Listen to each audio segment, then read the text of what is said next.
Alguns podem estar esperando para ver se algo de bom vai acontecer, mas me pergunto quantos de vocês estão realmente esperando agressivamente que algo de bom aconteça.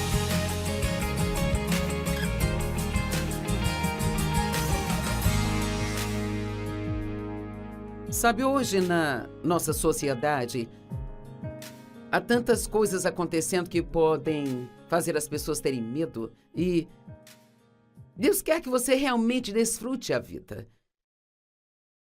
Eu amo João 10:10. O ladrão vem apenas para matar, roubar e destruir, mas Jesus disse: eu vim para que você possa ter e desfrutar a sua vida. E que a tenha plena e abundante até que ela transborde. Então, você está desfrutando sua vida, não apenas agora enrolado no seu sofá, ou estando com suas amigas, mas você diria que em pelo menos 90% do seu tempo você realmente desfruta a sua vida? Eu acredito que uma das coisas com que glorificamos a Deus é desfrutando dele, desfrutando do que ele nos deu, sabe? Mas uma das coisas que impede a alegria é o medo. E no mundo em que vivemos hoje, há muitas oportunidades para se ter medo. Certamente já lemos, ouvimos as notícias e é só coisas ruins uma atrás da outra. Parece que a maioria das pessoas com quem você tenta falar, elas só falam de todos os problemas do mundo e eu sei que temos problemas e não podemos ignorá-los, não podemos enfiar a cabeça na areia, mas também temos um Deus. Vamos lá, senhoras, quero que todas vocês digam, nós também temos um Deus. E quer saber, Deus é maior do que qualquer problema, Ele é maior do que todos os problemas do mundo juntos, sabe? Deus é maior do que, sabe? Eu espero que haja milhares e milhares de pessoas assistindo agora, e se você juntar todos os seus problemas, Deus é maior do que todos esses problemas. E Ele quer nos libertar do medo. Agora, ser liberto do medo não significa que você nunca sentirá medo. Significa que você não permite que o medo controle você. Você aprende a fazer o que acredita que Deus quer que você faça, a fazer o que está em seu coração para fazer, mesmo que você tenha que fazer isso enquanto você sente um pouco de medo. Coragem é você seguir em frente, na frente do medo, não é a ausência do medo. E a palavra medo realmente significa fugir, alçar voo ou se esconder de algo. E há muitos tipos diferentes de medo, então eu acho que hoje o que eu gostaria de fazer é falar com você sobre uma variedade de tipos de medos nos quais nós podemos nos concentrar em vencer. Eu sei que, de todas as coisas que eu falar, certamente haverá 2 ou 3 ou 4 coisas que você realmente precisa. E alguns podem dizer, quando terminarmos, nossa, eu precisava disso. E então, o primeiro medo do qual eu quero falar é o medo do mal. Sabia que Davi, o salmista, disse, não temerei mal algum, pois Deus está comigo? E eu amo Salmo 27, versos 13 e 14. Ouça isso. O quê? O que teria acontecido comigo se eu não acreditasse que eu veria a bondade do Senhor na terra dos viventes? Então Deus quer que você e eu esperemos, sim, eu disse esperar, coisas boas e não temer as coisas más. Agora, eu cresci numa situação disfuncional, uma situação abusiva com um pai alcoólatra e havia um monte de coisas ruins acontecendo comigo. Eu me casei com o primeiro cara que apareceu porque achava que ninguém iria me querer. E ele me traía, saía com outras mulheres e assim foram mais 5 anos de pura miséria. E assim, mesmo quando eu me casei com o meu marido Dave, com quem eu sou casada há 53, 54 anos, às vezes perco os números e eu tenho que me esforçar para lembrar, sabe? Mas quando eu me casei com o Dave, e sabe, ele queria ser bom para mim, mas eu não sabia como receber isso, porque eu tinha criado um hábito, quero que entenda isso, eu havia criado um hábito de esperar que as coisas ruins acontecessem. E você disse, por que alguém faria isso? Bem, eu tinha passado por tantas coisas ruins, já tinha sido tão decepcionada tantas vezes por esperar por algo bom e aquilo não acontecer. Até que cheguei ao ponto onde eu achava que eu estava privando a mim mesma se eu não acreditasse que coisas boas iriam acontecer. Alguns podem estar esperando para ver se algo de bom vai acontecer, mas me pergunto quantos de vocês estão realmente esperando agressivamente que algo de bom aconteça. E então eu dei uma volta radical e eu cheguei até aqui, sabe? E em vez de esperar que coisas ruins aconteçam, todas as manhãs parte da minha oração e tempo de comunhão com Deus é dizer: eu estou esperando que algo de bom aconteça comigo hoje. Sem fé, nós todos vamos viver com medo, porque a fé é a única coisa que vence o medo. Quando o medo bater em sua porta, mande a fé atendê-lo. Sem fé não podemos receber nada de Deus. Deus tem coisas boas reservadas para você, mas você tem que ter fé por elas e a fé faz com que você espere. Nós recebemos tudo pela fé. E sem medo, nós não vamos receber nada de Satanás ou do diabo, nosso inimigo. Você pode sentir medo, mas ainda assim continuar seguindo em frente e fazer aquela coisa da qual tem medo. Muitos anos atrás, quando senti que Deus queria que eu largasse meu emprego de tempo integral e gastasse tempo estudando a palavra de Deus, porque eu havia sentido que Ele tinha me chamado para ensinar, eu já tinha 3 filhos, não podia ir para a faculdade de teologia, eu não podia deixar tudo e dizia bye-bye, mamãe está indo para a faculdade. Mas eu precisava ter alguma preparação e a única coisa que eu sabia fazer era passar tempo estudando. Bem, trabalhando em tempo integral, voltando para casa, fazendo todo o trabalho e as compras e fazendo todas essas coisas, eu não tinha tempo de estudar. Então eu comecei a sentir que Deus queria que eu saísse do meu emprego, onde eu ganhava um bom dinheiro, e que confiasse nele para cuidar de nós. Mas havia um pequeno, minúsculo probleminha. Nossas contas eram maiores que nossa renda. E todo mês nós precisávamos de um milagre. Me pergunto se tem alguém nos assistindo agora que todo mês você precisa de um milagre para pagar suas contas. Bem, foi assustador para mim. Eu me lembro da primeira segunda-feira, quando eu já não tinha mais o emprego, eu não estava mais trabalhando. Eu me lembro de andar pelo corredor da minha casa e eu estava tão apavorada que eu sentia os meus joelhos tremendo como se eu fosse desmaiar, sabe? E Deus falou comigo e Ele disse: você pode fazer isso de 2 formas, ficando com medo o tempo todo ou confiando em mim por milagres. E eu decidi naquele momento que eu não queria viver com medo, porque, sabe, se eu continuasse deixando o medo dominar, sabe o que eu teria feito? Eu teria acabado procurando um novo emprego, voltando para o antigo. E eu precisava permanecer na posição de fé, e eu precisava esperar que Deus cuidasse de nós, mas a maior parte da minha vida, e eu meio que sentia uma atmosfera ao meu redor. Alguns de vocês vão entender e compreender isso, mas era algo tão atormentador e eu realmente não sabia o que era aquilo.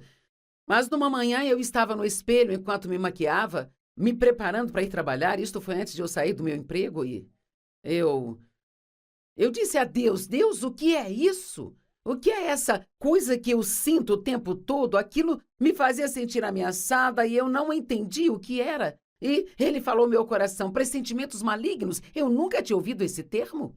Eu nem sabia o que era. Mas há uma escritura em Provérbios 15, verso 15, na Amplificada, que diz: todos os dias do oprimido e do aflito, eles são ruins por causa de pensamentos e pressentimentos ansiosos. Está bem aqui na Bíblia. Dias miseráveis são miseráveis porque você espera que coisas ruins aconteçam com você. Mas aquele que tem um coração feliz tem um banquete contínuo, independente de suas circunstâncias. A alegria do Senhor é a nossa força. E nós podemos ter, diz a Bíblia, uma alegria indescritível e cheia de glória, a paz que excede todo entendimento. Em outras palavras, você pode ter vários tipos de situações na vida e ainda assim desfrutá-la. Desfrute de onde você está, no caminho para onde você está indo. Talvez haja alguém aqui assistindo cuja vida não esteja exatamente do jeito que você queria. Todos estamos crendo em algo, mas nós não devemos ficar tão focados em chegar ao destino que nós não desfrutamos a jornada. Deus está esperando para ser bom para você. Agora, essa escritura, Isaías 30:18, na Bíblia Amplificada, ela é tão surpreendentemente maravilhosa. Esta não é a tradução da Amplificada, mas Eu te encorajo a procurar mais tarde. Esta é da NVI, sabe? No entanto, o Senhor espera para ser gracioso com você. Ele espera para ser bom para você. Oh, meu Deus! Portanto, ele se levantará para mostrar-lhe compaixão, pois o Senhor é um Deus de justiça. Bem-aventurados todos os que esperam por ele. Sabe como eu vejo isso? O que acho que isso está dizendo? Deus está esperando para ser bom para você. Mas as únicas pessoas para as quais ele pode ser bom são aquelas que estão esperando que ele seja bom para elas. Então, o que você tem esperado? Você tem esperado ansiosamente, animadamente que Deus faça algo tão incrível na sua vida, algo grande? Você fica falando sobre isso ou fica falando dos seus problemas, esperando mais do mesmo? Deus está esperando para ser bom para você e Ele está esperando que você espere por Ele para ser bom com você. Eu amo isso. Eu não sei como eu posso deixar isso mais claro. Provérbios 1, verso 33 diz: aquele que me ouvir vai viver com segurança e confiança e vai ficar quieto, sem medo ou temor do mal. Então, onde você estiver, diga assim: eu não vou temer nenhum mal. Eu não temerei nenhum mal. A próxima coisa que falaremos é sobre o medo da rejeição. E, sabe, este é um dos grandes para mim. Primeiramente, Jesus foi rejeitado. E ele disse: se rejeitaram a mim, vão rejeitá-los também. Não tem como você passar pela vida sem nunca ser rejeitado e, quando nos sentimos rejeitados, isso é o oposto de ser aceito e todos queremos ser aceitos. Todos queremos ser incluídos. Todos queremos ser apreciados e ser admirados e queremos fazer parte, sabe? Mas quando alguém te rejeita, faz você sentir que tem algo de errado com você e isto faz com que eles não te queiram. Quantas vezes as crianças que foram adotadas vivem atormentadas a maior parte de suas vidas porque elas se perguntam o que há de errado com elas para que seus pais não as quisessem? E você não deveria crer assim, você não deveria viver assim, porque seus pais podem não ter tido outra escolha ou talvez tiveram problemas, mas isso não significa que havia algo de errado com você. O meu pai abusou de mim durante anos e eu pensava: o que há de errado comigo? O que há de errado comigo? O que há de errado comigo? Mas não havia nada de errado comigo, eu era apenas uma criança. O meu pai era o único que tinha problema. Ele era doente. Era ele que estava fazendo a coisa errada. Então, só porque alguém não gosta de você, ou rejeitam você, ou não convidam você para a festa, não deixe que isso faça você sentir que haja algo de errado com você. Talvez eles estejam perdendo uma oportunidade de te conhecer e não perceberam ainda. Jesus foi rejeitado por seus próprios irmãos. Eles achavam que ele era um louco e eles queriam que ele fizesse milagres para provar quem ele era. E ele foi rejeitado pela própria família. Onde quer que Jesus ia, havia alguns que o aceitavam, mas muitos o rejeitavam. Os líderes religiosos da época, por exemplo, o rejeitaram. Os líderes do governo o rejeitaram. Pilatos o rejeitou e Herodes o rejeitou. E quando ele esteve em seus momentos de maior necessidade no Getsemane, quando ele precisava que seus discípulos, por quem ele daria a própria vida, que eles orassem com ele por 1 hora, eles dormiram. Certamente isso pareceu rejeição. E então, quando ele estava sendo interrogado pelos líderes do governo, Pedro negou conhecê-lo e ele era tão próximo de Pedro. Eu não o conheço. Não o conheço. Bem, eu sei por experiência na minha própria vida que Satanás usa a rejeição, a dor da rejeição. E eu li ontem que os médicos, eles concluíram que se você olhar para uma ressonância magnética, a parte do seu cérebro que se ilumina quando você está com dor física é a mesma que aparece quando você é rejeitado. É como se você estivesse sendo fisicamente ferido. Então, a dor emocional, eu acho que às vezes a dor emocional, ela é ainda mais dolorosa do que a dor física. Sabe, eu sei o que é ser rejeitado e sei que muitos de vocês sabem também. Talvez você teve um cônjuge que foi embora. Talvez alguém com quem estava namorando terminou com você. E você pensou, o que há de errado comigo? Talvez você tenha sido recusado para uma promoção no trabalho ou não conseguiu um emprego para o qual se candidatou sem nenhum motivo, ou você foi o único que não foi convidado para a festa. Quer saber? Tem várias maneiras de nos sentirmos rejeitados. Mas tem de parar de pensar assim, o que há de errado comigo? O que há de errado comigo? Você pode perguntar a Deus se há, sabe, uma razão, se há algo que eu preciso saber que eu não sei. Então, mostre-me. Mas não fique por aí achando que tem algo de errado com você, porque nem todo mundo está aplaudindo e torcendo por você. Eu li que 10% das pessoas não vão gostar de você, não importa quem seja ou o que faça. Então tive que encarar o fato de ficar feliz com os 90% e parar de me preocupar com os 10%.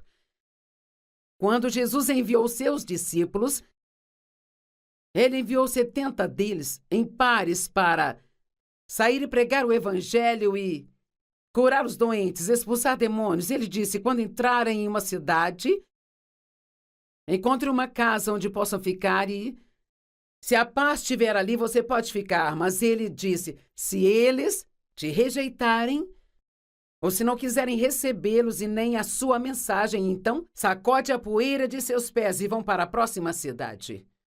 E sabe, alguns de vocês estão sofrendo emocionalmente, porque você experimentou uma dolorosa rejeição em sua vida. Pode ter sido há 10 anos, pode ter sido ontem. E Deus está te dizendo neste momento, sacode isso. Não deixe que isso te leve para mais e mais e mais e mais e mais baixo. E não dê ouvidos à mensagem que o inimigo toca para você incessantemente, que diz, o que há de errado comigo, o que há de errado comigo. Jesus tomou o nosso pecado e você pode dizer que ele pegou a nossa injustiça e nos deu a sua justiça. 2 Coríntios 5:21 diz, aquele que não conheceu o pecado tornou-se pecado para que pudéssemos ser feitos a justiça de Deus em Cristo. Então é muito interessante para mim e muito bonito que a primeira coisa que Deus quer nos dar depois da salvação é a sua própria justiça. Sabe por quê? Porque ele entende que o diabo trabalha intensamente para nos fazer sentir assim. O que há de errado comigo? Não posso fazer o que você faz. O que há de errado comigo? Não sou bonita como você. O que há de errado comigo? Eu peso alguns quilos a mais que você. O que há de errado comigo? Bem, sabe, há coisas que eu consigo fazer. Mas, honestamente, há mais coisas que não consigo fazer do que as que consigo. Eu sou comunicativa. Eu consigo falar com as pessoas e falar de uma maneira facilmente compreensível e sabe? E eu tenho o dom de escrever. E eu amo ofertar, amo fazer as pessoas felizes, mas eu não consigo tocar um instrumento. Eu não sei cantar. Eu não sei sequer desenhar um bonequinho no papel. Eu não leio muito rápido. Conheço pessoas que conseguem ler um livro em um dia, numa viagem de avião, ou conheço pessoas que leem 2, 3 livros por semana. Eu levo um bom tempo para ler um livro. Eu não memorizo a Bíblia. Eu conheço muito da Bíblia, mas não memorizo capítulos inteiros e conheço pessoas que memorizam capítulos e capítulos. Eu costumava tentar fazer o que todos estavam fazendo, mas eu não faço isso mais. Hoje eu sou eu e eu sou muito feliz por ser eu. E se alguém rejeitar a mim, isso é entre eles e Deus. Quero que você seja do mesmo jeito. Não tema a rejeição. Jesus nunca, nunca, nunca te rejeitará. Nunca. E sobre o medo de que as coisas nunca mudem, aposto que alguns de vocês estão lidando com alguma situação. O meu marido, ele nunca vai mudar. Meus filhos nunca vão mudar. Eu nunca vou ter a minha casa própria. Eu acho que eu nunca serei feliz. Eu nunca vou perder peso. Eu vou te dizer uma coisa, Satanás está cheio do que eu chamo de mentiras do nunca. Ele quer fazer você pensar que todos os problemas que você tem, você os terá para sempre. Aprendi a dizer, quando eu tenho problema, isto vai passar. Porque uma das coisas que faz você se sentir sobrecarregado e derrotado é pensar que você vai ter que suportar aquilo para sempre. Eu não consigo suportar, essa dor vai durar para sempre. Quantos problemas você já teve na sua vida no passado que não tem agora porque Deus cuidou de tudo? Então, qualquer problema que você tenha, pode relaxar, porque Deus está trabalhando nesse problema também e Ele vai cuidar de tudo para você. Com medo, você nunca vai mudar. Os seus familiares nunca vão mudar. Suas circunstâncias nunca vão mudar. Você nunca vai ter dinheiro bastante. Você nunca vai se casar. Você nunca vai ter paz. Você nunca desfrutará sua vida. Deixe-me dizer, tudo está sujeito à mudança, exceto Deus. Com Deus, todas as coisas são possíveis. Então, não tenha medo de que as coisas não vão mudar para você. Fique satisfeito onde está, sabendo que Deus está trabalhando em sua vida e que Ele está fazendo grandes coisas para você. Mas e o medo da mudança? Algumas pessoas temem que as coisas nunca mudem para elas, sabe? E outras temem que elas mudem. A mudança vem. E isto é assustador. Mas quer saber, qualquer pessoa que não mude será deixada para trás. Estamos no ministério há 45 anos e 35 desses anos que nós temos esse ministério, e exceto que ele era muito pequeno quando começou e me parecia que seria para sempre, mas aos poucos ele foi crescendo. E nós ainda estamos indo muito bem no ministério, Deus tem nos abençoado muito, sabe? Mas tivemos que fazer várias mudanças ao longo do caminho. Nas nossas roupas, nas nossas músicas, como nós organizamos a plataforma nas conferências, nosso estúdio de TV, estamos sempre atualizando e mudando.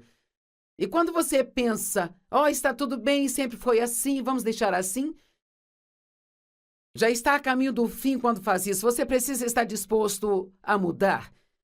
Você tem que estar disposto a mudar, sempre estar disposto a mudar. Algumas pessoas dizem, não gosto de mudanças. Bem, nem todos gostamos de tudo que nós fazemos. Nós precisamos fazer o que Deus quer que nós façamos, sabe? Sabendo que esta é a melhor coisa para nós. Nossos corpos mudam.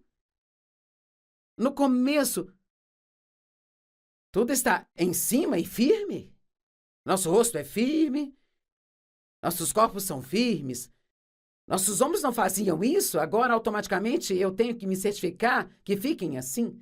Eu não sei, parece que você se levanta e você olha no espelho e tudo que estava aqui em cima agora está lá embaixo. As pessoas falam de levantar aqui, levantar ali. Alguns acham que poderíamos levantar todo o nosso corpo. Comece por baixo e levante tudo. Puxe tudo para cima. Amarre-se no alto e corte. Todas as coisas mudam. Nossos filhos crescem, saem de casa. Nossos amigos mudam. Você pode ser muito próximo de alguém por 10, 15 anos e agora talvez nem estejam mais em sua vida. Empresas saem do mercado, bairros se deterioram. Dave e eu fomos até a área onde nós morávamos quando nós nos conhecemos, sabe? Há uns 50 anos atrás, e o bairro onde eu morava ainda estava em boas condições, mas a casa em que Dave cresceu estava toda deteriorada e é triste, sabe? Você passa por ali e diz, cara, eu me lembro de quando, eu me lembro de quando, eu me lembro de quando. Mas tudo muda, nada permanece do mesmo jeito, sabe? Você tem que estar disposto a aceitar as mudanças em sua vida. Sabe, Deus disse a Abraão para sair do lugar onde ele estava e ir para o lugar que ele iria mostrar-lhe. Bem, ele estava enfrentando mudanças e ele nem sabia realmente qual seria o tamanho dessa mudança. A mudança está chegando. Ele só não sabia o que ela envolveria e você fala sobre dar um passo de fé. Cara, ele deu um passo de fé. Sabe, Deus disse a Josué, e está registrado em Josué capítulo 1, nos primeiros 9 versos diz, após a morte de Moisés, servo do Senhor, o Senhor disse a Josué, Moisés é morto? Bem, isso não era novidade, eles já estavam de luto por Moisés há 30 dias e ele sabia muito bem que ele estava morto. Mas há muito mais por trás desta afirmação, porque o que Deus estava dizendo era Moisés está morto e eu estou te chamando para tomar o seu lugar. Então se prepare para uma grande mudança em sua vida.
Esta mulher o tocou com sua fé.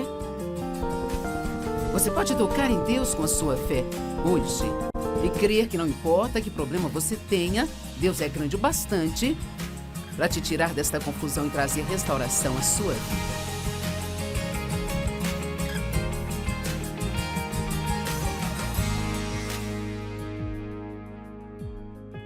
Obrigada por estar conosco hoje no Desfrutando a Vida Diária. Quanto mais você aprender sobre a palavra de Deus, mais você poderá desfrutar de cada dia da sua vida, mesmo aqueles que são duros e difíceis de suportar. Eu tenho falado sobre medo e a superação do medo com a fé e como aprender a fazer mesmo com medo.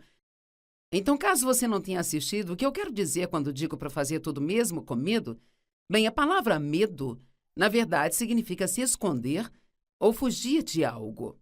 E tem passagens na Bíblia onde diz: não temas, pois eu sou contigo. E Deus não estava dizendo às pessoas com quem estava falando para não sentir medo, sabe? Nós sempre vamos sentir medo em momentos diferentes da nossa vida, por diferentes razões e em diferentes ocasiões, mas tendo em mente que nós não temos que nos curvar a cada sentimento que nós temos, sabe? Nós podemos fazer tudo mesmo quando nós estamos com medo.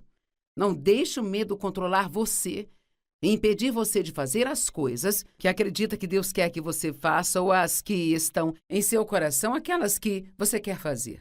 Agora, não podemos ser tolos. Não estou dizendo que se você tem medo de água, se você não consegue nadar, se tem medo de águas profundas, eu não estou sugerindo que você deva mergulhar no fundo de uma piscina só para fazer mesmo com medo.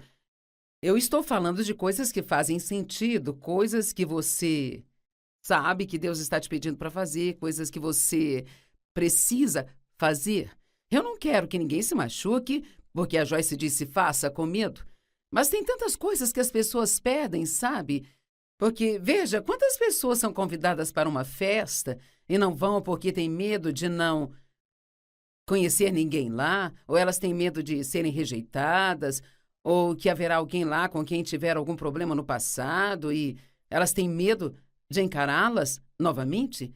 Você talvez tenha tantas oportunidades para ter medo que você não pode sequer imaginar quantas. Mas toda vez que o medo vem bater à sua porta, você precisa responder com a fé. Mas para viver sem medo, precisamos aprender a viver também sem a dúvida. Não estou dizendo que Deus fica bravo conosco toda vez que nós duvidamos. Tomé duvidou e disse: eu não acreditarei que seja você, a menos que eu possa colocar as minhas mãos em suas chagas. Então Jesus mostrou para ele as chagas e ele as tocou. Mas então Jesus também disse: bem-aventurados são aqueles que não viram e creram. E acho que esse é o lugar onde queremos chegar. Sabe, se você tem uma dúvida real, pode falar abertamente com Deus sobre isso, mas também fique em oração para chegar ao ponto em que você não se atormente com essas dúvidas. Temos que duvidar das nossas dúvidas, porque toda vez que a dúvida vem, significa que o inimigo está tentando roubar algo de nós. Eu gosto de dizer que a dúvida é como medo bebê. Ela não é um medo adulto e atormentador, mas ela é o começo. E assim, se pudermos pegá-la no início, então teremos uma chance maior de realmente superá-la. Abraão tinha fé no impossível. Deus disse que lhe daria o seu próprio filho, mas ele e Sara já haviam passado da idade de gerar filhos. E durante o tempo que ele esperou, sim, ele esperou. Durante o tempo em que esperou em Deus para trazer essa promessa a cumprir em sua vida, vamos ler o que a Bíblia diz sobre ele. Romanos 4, do 18 ao 21. Na esperança, Abraão creu contra a esperança que ele seria pai de muitas nações. Algumas traduções dizem, com todas as razões para a esperança ter ido embora, ele esperou pela fé. Em outras palavras, ele não tinha nenhuma razão natural para esperar. Não havia nada para que ele pudesse olhar e dizer: há esperança nisso. Ele poderia olhar para Sara, com um corpo quase morto e estéril, e pensar: eu não tenho nenhuma esperança nisso. Ele pode olhar para si mesmo, que já tinha 100 anos de idade, e pensar: bem, eu não tenho nenhuma esperança nisso. Não podemos encontrar a nossa esperança nas coisas aqui desta terra, precisamos encontrar nossa esperança em Deus. E eu realmente acho que é hora de voltarmos a acreditar que todas as coisas são possíveis com Deus. E às vezes não acho que seja porque duvidamos que Deus possa fazer algo, mas duvidamos que Ele faria aquilo por nós. Temos dúvidas sobre nós mesmos e falaremos disso depois, com todas as razões para a esperança ter ido embora. Ele esperou pela fé que se tornaria pai de muitas nações como lhe havia sido prometido. Agora ouça isso. Ele não enfraqueceu na fé quando considerou seu corpo que era tão bom quanto morto, já que ele tinha cerca de 100 anos, ou quando ele considerava a esterilidade do útero de Sara. Então, ele não se escondeu de suas circunstâncias, ele olhou para suas circunstâncias, mas disse: Deus é maior. E acho que é isso que Deus quer que você faça. Não tenha medo das suas circunstâncias. Olhe para elas, olhe na cara delas e diga: eu vejo isso, eu vejo aquilo, aquilo outro, sabe? Mas nada disso é maior do que o meu Deus. Com Deus todas as coisas são possíveis. Nenhuma incredulidade. Em algumas traduções, nenhuma dúvida ou incredulidade o fez vacilar sobre a promessa de Deus. Agora ouça, mas ele se fortaleceu na fé, enquanto louvava e dava glória a Deus. Ele se fortaleceu na fé, a fé dele ficou mais forte, enquanto ele continuava a louvar a Deus e a agradecê-lo com a antecedência pelo que ele iria fazer. Sabe, quando você pede a Deus para fazer algo que parece ser impossível em sua vida, uma das coisas a se fazer, toda vez que a dúvida vem até você, é apenas abrir a boca e dizer: eu acredito que Deus está trabalhando na minha vida e que a minha vitória vai chegar na hora certa. Em 1 João 5,4 diz: esta é a vitória que vence o mundo, a nossa fé. A fé traz vitória à sua vida. Bem, o que é a fé?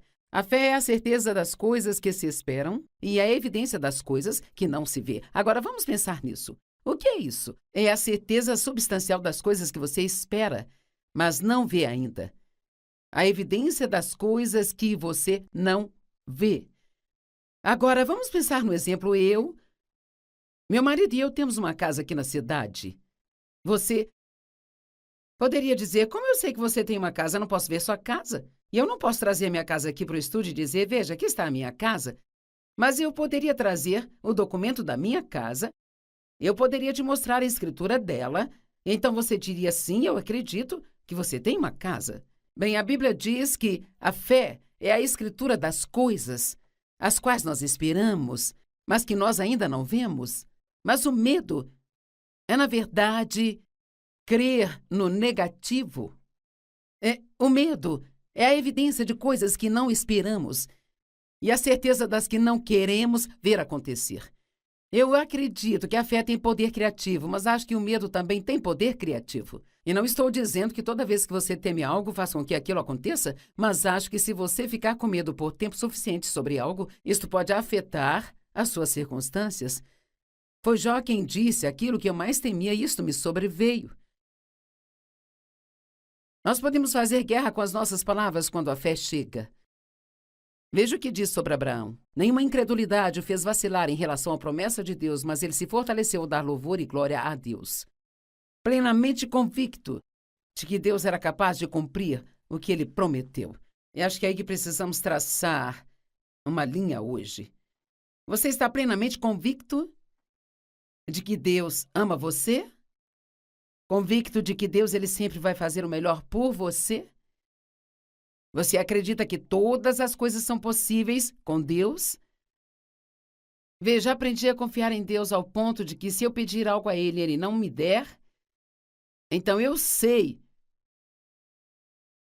que a minha oração não estava certa. Não é que Deus não esteja certo. O que eu pedi não era o melhor que Deus queria me dar, sabe? Então, Ele não está me dando o que eu pedi porque aquilo não seria o melhor para mim. Muitas vezes pedimos coisas que pensamos que são certas, mas isso pode não ser algo com que você esteja pronto para lidar ainda. Ou Deus tem algo melhor em mente para você e você ainda não sabe como pedir por isso. Acho que Deus tem tantas coisas boas para nós e simplesmente não temos coragem, não temos fé para pedir a Deus para fazê-las. Por quê? Porque duvidamos de nós mesmos, duvidamos de que Deus faria isso por nós. Mas você tem que lembrar que você não é surpresa para Deus. Ele sabia tudo sobre você antes mesmo de você nascer, todos os seus dias foram escritos em seu livro antes que ele te formasse no ventre de sua mãe. Ele já sabia de todos os erros que você cometeu e todos que você vai cometer. E enquanto você acreditar nele, enquanto você andar na fé e confiar que Jesus morreu pelos seus pecados e admite você se arrepende deles e quer viver uma vida santa, seus pecados são perdoados e removidos para tão longe quanto o leste está do oeste. Deus não está bravo com você e Ele quer ajudar você. No livro de Tiago diz que se não sabemos o que fazer, nós podemos ir a Deus, que a todos dá sabedoria. Ele nos ajudará sem nos censurar por nossas falhas. Isso significa que eu posso ter feito algumas coisas tolas e ter me metido em problemas. Mas se eu reconheço o que eu fiz e eu vou a Deus e eu digo, eu sei que eu abri a porta para os problemas, fazendo isso, aquilo outro, e Deus, eu sinto muito, eu peço que me perdoe. Eu preciso que você me ajude, me mostre o que posso fazer para sair dessa bagunça, ou se não há nada que eu possa fazer, então faça isso por mim. E ele não vai dizer, bem, sabe, você fez isso e aquilo. Aqui diz que ele nos dá sem nos censurar por nossas falhas. Sabe, as pessoas no mundo podem encontrar muitas falhas em você, mas Deus, ele não se lembra dos seus erros. Ele é misericordioso conosco. E aqui diz que Abraão creu contra a esperança. Ele não enfraqueceu na fé, mas se fortaleceu enquanto dava louvores e glórias a Deus. Agora, eu quero compartilhar uma história com você em Marcos 5, onde Jesus ele realmente ignorou a voz da dúvida e incredulidade. Sabe, acho que temos que aprender a reconhecer quando Deus está falando conosco e quando o inimigo está falando, sabe? E se for o inimigo, temos que dizer, eu sei que você é um mentiroso, eu vou te ignorar, eu não vou te dar atenção. Marcos 5:22, eu quero que você tente se inserir nesta história. Às vezes, apenas lemos essas coisas, mas nós não pensamos sobre elas. Enquanto eu ler isso, eu quero que você finja que está aqui e que está vendo tudo isso, sabe? Um dos chefes da sinagoga, cujo nome era Jairo, vendo Jesus, caiu aos seus pés e implorou sinceramente, dizendo, minha filhinha está a ponto de morrer. Venha e coloque suas mãos sobre ela para que ela possa ficar bem e viver. Imagine a intensidade da oração desse homem.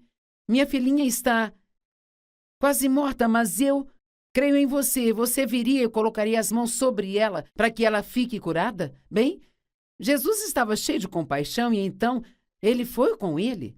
Mas havia uma grande multidão que seguia Jesus, porque as multidões seguiam a Jesus por onde quer que ele fosse. E naquela multidão havia uma mulher com fluxo de sangue há 12 anos. E ela tinha ido a todos os médicos, ninguém conseguiu fazê-la melhorar. Então isto custou todo o dinheiro que ela tinha.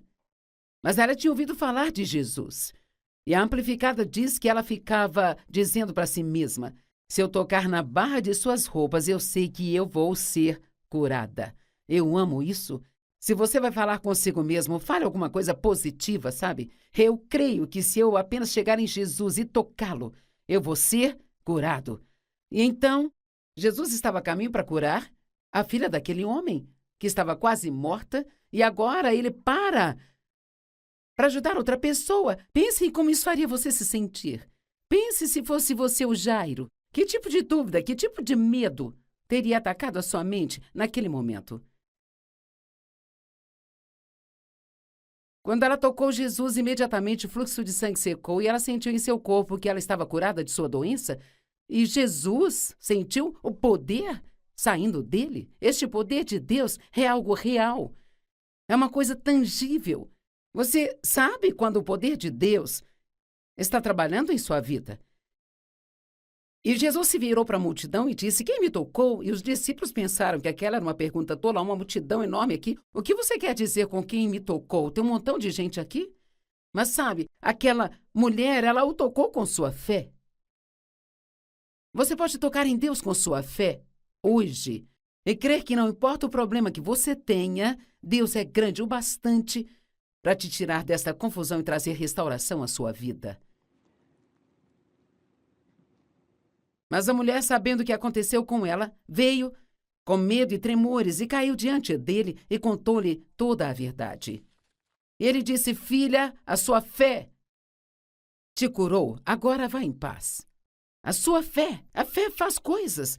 A fé traz libertação. A fé traz mudança. A fé traz cura. A fé traz o trabalho que você precisa quando não há emprego disponível, sabe? Enquanto ele ainda falava, alguém veio da casa de Jairo e disse: A sua filha está morta, você já não precisa mais incomodar o mestre. Ah, meu Deus! Como ele se sentiu? Jesus, por que você teve que parar por ela agora? Eu te contei a minha situação desesperadora. Não estou dizendo que foi o que ele disse, mas ele deve ter tido vontade de dizer. Mas agora ouça isso. No versículo 36. Marcos 5:36. Mas ouvindo, diz a Bíblia amplificada, mas ignorando o que eles disseram, Jesus disse ao chefe da sinagoga: Não temas, somente creia. Uau, ele está dizendo: apenas fique totalmente focado em Jesus. Acho que é Hebreus 12 que diz: desviando o olhar de tudo que te distrai, focando em Jesus, o qual é o autor e o consumador da sua fé. Deus, ele não começa a te dar fé por algo para te deixar destituído e sem resposta. Ele é o autor e o consumador da sua fé. Mas às vezes você precisa continuar crendo quando parece que nada vai funcionar e que você nunca vai receber aquilo que pediu a Deus. E eu sinto no meu coração hoje que há pessoas que desistiram dos seus sonhos, pessoas para as quais o inimigo simplesmente falou: esqueça, isso nunca vai acontecer. Esqueça isso. Você está cheio de ideias brilhantes, mas nada disso é o que Deus falou com você. Ouça, desligue sua cabeça e volte e veja o que está no seu coração. Se você se perdeu e cometeu um erro, então admita e confesse. Mas se você disser: não, eu acredito que é isso que Deus quer fazer, eu acredito que isso é algo que Deus falou comigo, então você precisa agitar a sua fé hoje. Avive aquela chama que uma vez queimou no seu interior e então volte a dizer: eu creio em Deus e não importa quanto tempo leve, eu não vou desistir de Deus, porque eu recebi a palavra dele sobre isso e ele é fiel. Então, ele não permitiu que ninguém o seguisse, exceto Pedro, Tiago e João. E por que isso? Porque Jesus ia ressuscitar aquela garota dos mortos e ele não queria um monte de dúvida e incredulidade. Ele queria fé à sua volta. E quer saber, quando você está em uma situação desesperadora e parece que nada vai funcionar, você não precisa de pessoas ao seu redor que são negativas, sempre dizendo que nada vai funcionar. Você precisa estar cercado de pessoas positivas, pessoas de fé, pessoas que vão te encorajar e acreditar em Deus com você. Eu conheço algumas pessoas quando eu preciso de alguém para orar, sei para quem ligar, porque elas não vão dizer: oh, claro, eu vou orar por você. Sabe, elas vão orar mesmo. Elas vão realmente orar. E eu tenho confiança de que Deus vai ouvi-las. Eles foram até a casa do chefe e houve uma grande comoção, pessoas chorando e lamentando muito alto. E quando entrou com eles, ele disse: por que estão fazendo tal comoção? A criança não está morta, ela apenas dorme. E eles riram dele. Mas veja o que ele fez. Ele colocou todos para fora. Mais uma vez se livrou da dúvida e incredulidade. Ele colocou todos para fora e levou o pai e a mãe da criança e aqueles que estavam com ele, Pedro, Tiago e João, e foram para onde a criança estava e, claro, ele a ressuscitou. Ela se levantou, totalmente curada. Quer saber? Alguns de vocês poderiam mudar suas vidas se simplesmente se afastassem de algumas das pessoas negativas, duvidosas, com quem vocês andam o tempo todo. Sabe, eu não suporto negatividade. Isso é interessante, porque em certo momento da minha vida eu era uma pessoa muito negativa. Eu sempre digo, se eu tivesse 2 pensamentos positivos ao mesmo tempo, meu cérebro tinha cãibra. Eu havia crescido ao redor de um pai negativo e ele não confiava, nem gostava de ninguém. Tudo tinha um motivo oculto, sabe? E eu cresci sendo ensinada a ser sempre negativa. E era como se eu fosse uma tola se eu fosse positiva. Então, levou um tempo para Deus me mudar, sabe? Dave e eu estávamos casados há pouco tempo e ele me disse: "Por que você é sempre tão negativa?" Eu disse: "Bem, se você não espera que nada de bom aconteça, então você não vai ficar desapontado se nada acontecer, sabe?" Eu tinha tantas decepções na minha vida que eu achava que estava me protegendo, crendo apenas em pensamentos ruins, em coisas ruins. Na verdade, eu tinha o que a Bíblia chama em Provérbios 15:15 de pressentimentos malignos. Havia sempre esse sentimento ao meu redor, como se eu estivesse esperando o martelo cair, por assim dizer, sabe? Você tem que ter cuidado ao se permitir entrar nesta situação. Então, se você está tendo problemas agora, não deixe que seus amigos sejam pessoas que não querem fazer nada além de falar do seu problema e, além disso, só falam coisas negativas a respeito. Cerque-se de pessoas que vão te trazer alegria, que vão fazer você rir, pessoas que vão te encorajar e dizer que Deus pode fazer qualquer coisa. A palavra dúvida, se buscarmos a definição, significa não haver caminho, ficar sem recursos, ser envergonhado, estar em dúvida, perplexo, com prejuízo. A dúvida também pode significar estar de duas maneiras, implicando incerteza sobre qual caminho seguir. Dizem que os crentes com pouca fé ficam em cima do muro. Pense nesta frase: está tudo em cima do muro. Bem, sabe, Deus quer que nós saibamos que Ele é bom e que Ele quer nos ajudar. Como eu disse no capítulo 1 de Tiago, versículos 5-8, se algum de vocês não tem sabedoria, peça a Deus que a dá generosamente a todos, sem censura, e será dada a vocês. Mas peça-a com fé e sem duvidar. Pois aquele que duvida é como uma onda no mar lançada, impulsionada pelo vento. Pois esta pessoa não deve sequer supor que ela irá receber qualquer coisa que peça ao Senhor. Então eu quero te dizer agora, defina a sua mente no que você acredita e sustente isso. Eu vou falar de novo. Defina a sua mente no que você acredita e sustente isso. E não pense nem por um minuto que você não será testado, porque você vai. Pode ter que esperar, pode parecer que nada vai funcionar, mas é aí que você vai combater o bom combate da fé. E você continua dizendo: eu não vou temer, porque Deus não me deu um espírito de medo, mas de poder, amor e uma mente sã. E eu sei que Deus me ama e tem um bom plano para a minha vida. Então, agora eu disse anteriormente, eu acho que muitas vezes